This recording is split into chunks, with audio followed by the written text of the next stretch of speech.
ನೋಡಕ್ ಹೋದ್ರೆ ಬೇರೆ ರಾಜ್ಯಗಳಿಗೆ ಕಂಪೇರ್ ಮಾಡಿದ್ರೆ ಬಹಳ ಪ್ರೋಗ್ರೆಸಿವ್ ರಾಜ್ಯಗಳು ಅಂತ ಹೇಳ್ಕೊತೀವಲ್ಲ, ಅದಕ್ಕೆ ಕಂಪೇರ್ ಮಾಡಿದ್ರೆ ನಾವು ಕಡಿಮೆನೇ ಇದ್ದೀವಿ. ಈಗ ಫಾರ್ ಎಕ್ಸಾಂಪಲ್ ಹೇಳ್ಬೇಕು ಅಂತಂದ್ರೆ ಕರ್ನಾಟಕ ಫಿಸ್ಕಲ್ ಡಿಫಿಸಿಟ್ 2.9,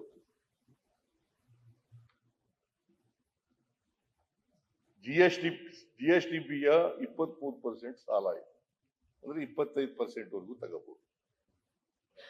ಆಂಧ್ರ ಪ್ರದೇಶ 4.2%, 34% ಇದೆ ಸಾಲ. ಅಸ್ಸಾಂನಲ್ಲಿ 3.5% ಜಿಎಸ್ಟಿಪಿ ಅಲ್ಲ, ಇದು ಫಿಸ್ಕಲ್ ಡಿಫಿಸಿಟ್ 3.5%, 3% ಇರಬೇಕು, 3.5%. ಆಮೇಲೆ ಸಾಲ 27% ಇದೆ. ಹಿಮಾಚಲ ಪ್ರದೇಶ 4.7% ಇದೆ ಫಿಸ್ಕಲ್ ಡಿಫಿಸಿಟ್, 44% ಸಾಲ ಇದೆ.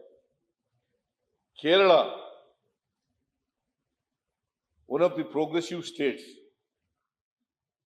ಇನ್ ಸೌತ್ ಇಂಡಿಯಾ, ಅದು 3.4% ಇದೆ ಫಿಸ್ಕಲ್ ಡಿಫಿಸಿಟ್, 37% ಸಾಲ ಇದೆ. ಮಹಾರಾಷ್ಟ್ರ 2.6% ಇದೆ, ಸಾಲ 19% ಇದೆ. ಮಧ್ಯಪ್ರದೇಶ 4.1% ಫಿಸ್ಕಲ್ ಡಿಫಿಸಿಟ್ ಇದೆ, 29% ಸಾಲ ಇದೆ.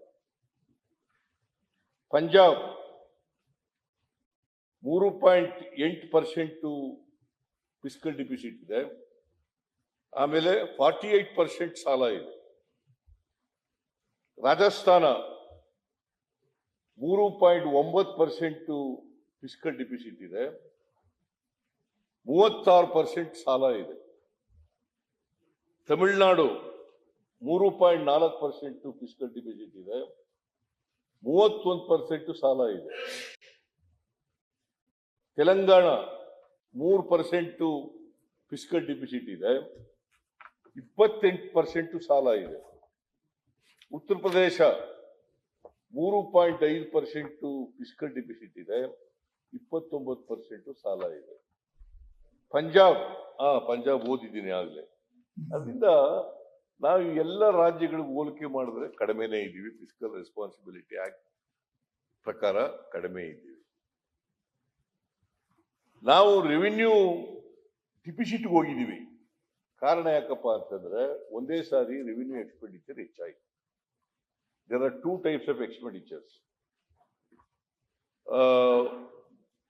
ಒಂದು ರೆವಿನ್ಯೂ ಎಕ್ಸ್ಪೆಂಡಿಚರ್, ಇನ್ನೊಂದು ರೆವಿನ್ಯೂ ರಿಸೀಟ್ಸ್. ಆಮೇಲೆ developmental expenditure, non developmental expenditure. Revenue expenditure, capital expenditure. Revenue expenditure, capital expenditure. Developmental expenditure, non developmental expenditure. ಈ ತರ ಇರ್ತದೆ ಎಕ್ಸ್ಪೆಂಡಿಚರ್ ಅಲ್ಲಿ. ಸೊ ನಾವು ಎಕ್ಸ್ಪೆಂಡಿಚರ್ ಮಾಡೋದು ಕೂಡ ಸಾಲ ಮಾಡಬೇಕು. ಸಾಲ ಮಾಡಿ ಅಭಿವೃದ್ಧಿ ಕೆಲಸಗಳಿಗೆ ದುಡ್ಡು ಖರ್ಚು ಮಾಡಬೇಕು. ಒಂದು ವೇಳೆ ರೆವಿನ್ಯೂ ಡಿಫಿಸಿಟ್ ಇದ್ದಾಗ ಅದಕ್ಕೆ ಖರ್ಚು ಮಾಡಬಹುದು. ರೆವಿನ್ಯೂ ಡಿಫಿಸಿಟ್ ಇದ್ದಾಗ ಮಾತ್ರ ಖರ್ಚು ಮಾಡಬಹುದು. ಸೊ ನಾವು ಸ್ವಲ್ಪ ರೆವಿನ್ಯೂ ಎಕ್ಸ್ಪೆಂಡಿಚರ್, ರೆವಿನ್ಯೂ ಡಿಫಿಸಿಟ್ ಇರೋದ್ರಿಂದ ನಾವು ಅದನ್ನ ಸಾಲದ ತಗೊಂಡದ ದುಡ್ಡನ್ನ ಅದಕ್ಕೂ ಕೂಡ ಕೊಡ್ತೀವಿ.